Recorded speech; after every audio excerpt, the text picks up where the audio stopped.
청교도 성령론의 특징에 대해서 이제 하나씩 살펴보도록 하겠습니다. 청교도 성령론의 첫 번째 특징은요, 성령의 신성을 강조한다는 점입니다. 오늘날 우리는 성령님이 하나님이시다, 이것에 대해서 분명히 동의를 하죠. 그러나 그렇게 고백하지 않았던 그런 기독교의 분파들도 있었어요. 초대교회는 성령님이 하나님이 아니라고 주장했던 성령 대항론자 푸니마토 마키아라는 그런 그룹이 있었죠. 청교도 시대에도 그런 것이 문제됐습니다. 그렇기 때문에 청교도 성령론의 첫 번째 특징으로서 성령의 신성에 대한 것을 우리는 생각해 볼 수가 있습니다. 청교도 성령론은 언제나 굳건한 삼위일체론적 맥락 속에서 위치하고 있어요. 이것이 역사 속에 존재했던 다양한 형태의 성령론들과 특별하게 구별되는 지점이라고 할 수 있습니다. 특별히 오늘날 성령론은 은사론 중심적이거나 또 교회의 부흥신학과 연계되어 있는 그런 경우가 많죠. 우리는 그런 성령론을 고립된 성령 중심주의라고 부를 수 있을 것입니다.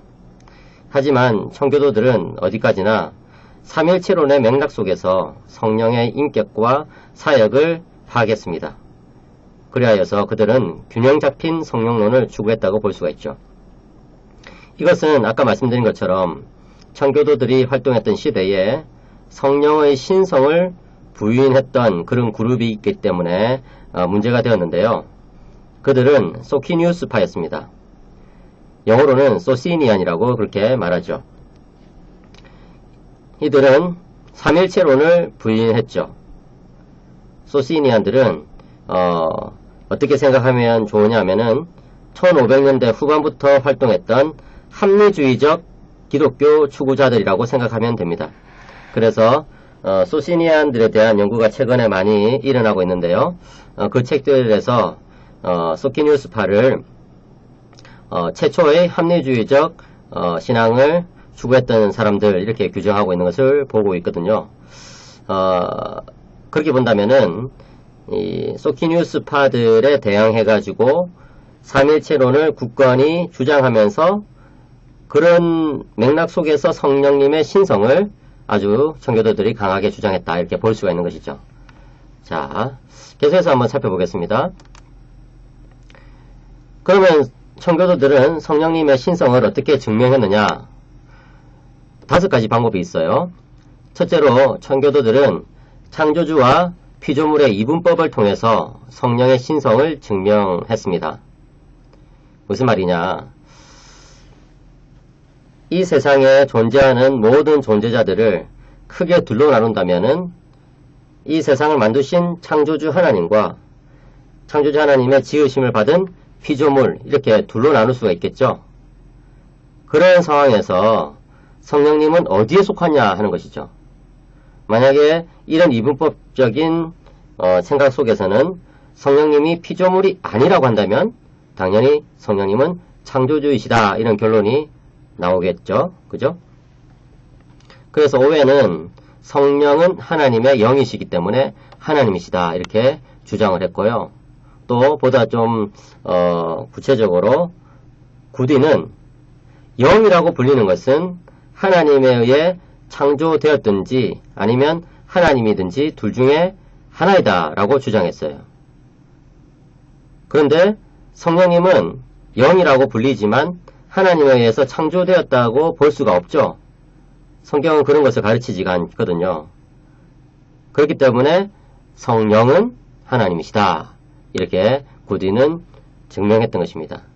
그러니까 창조주와 피조물의 이분법을 통해 가지고 성령의 신성을 증명하는 그런 방식을 택했던 것이죠.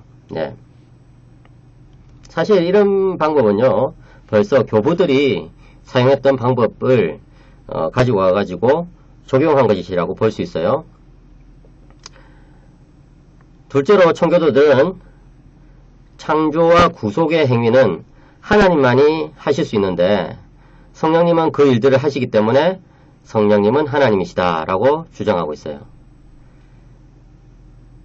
예를 들어서 조나단 에드워즈는 하나님의 영이신 성령이 세상을 창조하였기 때문에 성령님은 하나님이시다. 이렇게 주장했던 것입니다.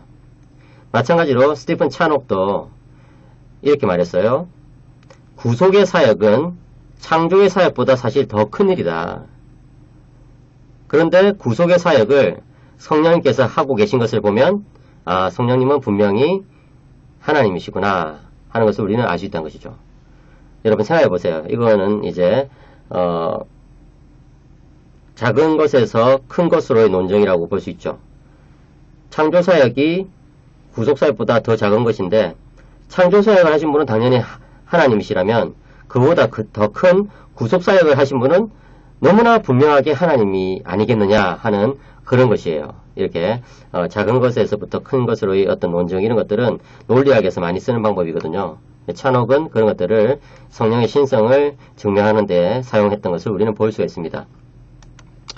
또 셋째로 하나님의 단순성 교리에 의하면 하나님에게 속한 능력은 곧 하나님 자신이거든요. 이 하나님의 단순성 교리가 뭐냐면은 그 Divine Simplicity라고 하는데 서방신학에서 특별히 아우구스티누스 이후로 계속해서 존재해왔던 명제 중에 하나가 하나님의 본질은 하나님의 존재와 같고 또 하나님의 속성은 하나님의 존재와 같다. 그리고 하나님께 속한 것은 곧 하나님이다. 이런 거거든요. 예. 그런 교리에 의하면은 성령님은 하나님에 속한 능력이잖아요. 그것은 곧 하나님 자신이라고 볼 수가 있다는 것이죠. 예, 존 하우라는 이 청교도는 하나님께 속한 모든 것은 하나님이지 다른 어떤 것이 될 수가 없다 이렇게 말했던 것입니다. 다시 말해서 성령님이 하나님의 능력이라고 했을 때 그것은 하나님의 고유한 어떤 요소를 이제 말하는 것이고 그것은 곧 하나님 자신과 떼어낼 수 있는 어떤 것이 아니라 바로 하나님 자신일 수밖에 없다는 것이죠. 마찬가지로 오웨는 성령을 하나님의 신적 능력이라고 부르면서 우리를 그리스도께로 인도하는 분이라고 묘사하고 있습니다. 그러면서 그는 성령의 신성을 주장했던 것이죠. 성령님이 하나님의 신적 능력인 것은 바로 하나님 자신인 것을 말해준다는 것이고 그렇기 때문에 이 오해는 성령께서 가지고 계시는 신적 속성들을 또 구체적으로 제시하는 것을 볼 수가 있습니다. 그 신적 속성은 영원성, 편재성, 전능성, 예지, 전지성, 주권적 권위 이런 것들이 바로 이제 성령님께서 가지고 계신 신적 속성이거든요. 그래서 이런 것들을 보면은 성령님은 당연히 하나님이시다라는 것을 증명할 수 있는 것이죠. 넷째로 성부와 성자의 관계가 또 성부와 성령의 관계 그리고 성자와 성령의 관계에도 역시 적용되기 때문에 성령님은 하나님이시다는 것을 우리는 알 수가 있어요. 이것도 사실 이 교부신학의 전통을 따른 것이거든요. 오웨는 서방 삼위일체론의 전통을 따라서 성령이 성부와 성자로부터 나오신 분이라고 말하고 있습니다. 이 필리오케를 인정하는 것이죠. 오웨는 성자가 하나님의 아들이라 불리는 것처럼 성령 또한 하나님의 영이라고 불린다고 말했습니다.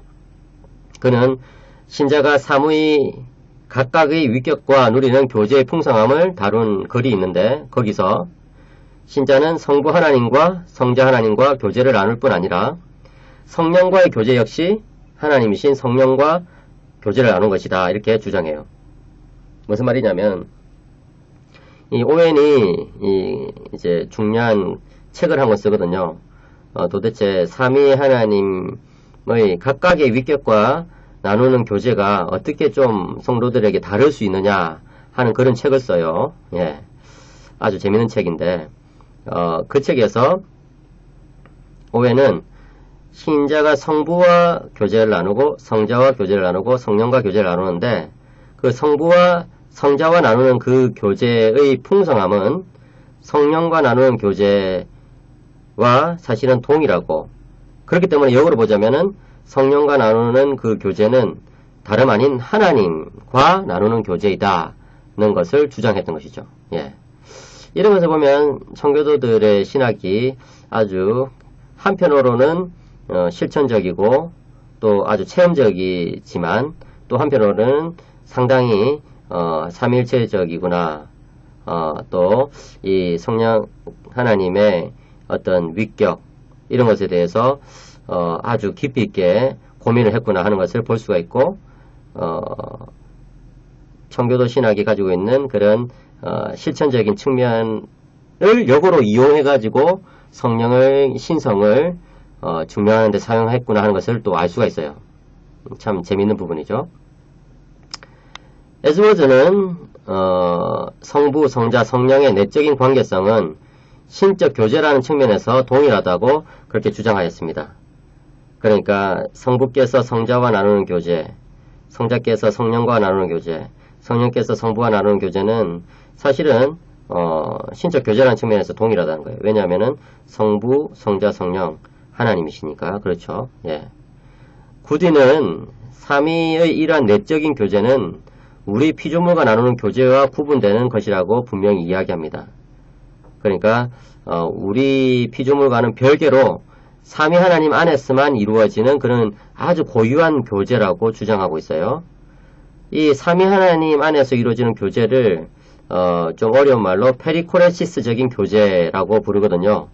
여기서 말하는 이 페리코레시스적인 교제라는 말은 상호 침투, 상호 내주, 뭐 이런 이제 측면을 가지고 있는 아주 독특한 형태의 교제예요. 하나님만이 하실 수 있는, 삼위 하나님만이 하실 수 있는 교제죠. 그런데 그런 페리코레시스적인 교제는 피조물에게는 전달 불가능한 교제라고 구디는 분명히 이야기하고 있습니다. 다시 말해서 비공유적인 incommunicable한 그런 형태의 교제라는 것이죠. incommunicable이라는 이 단어 여러분 이 하나님의 속성을 다룰 때에 나왔는데요. 하나님의 속성은 공유적인 속성과 비공유적인 속성이 있다 이렇게 이야기할 때 그 비공유적인 그 말이 영어로 incommunicable이라는 이 단어예요.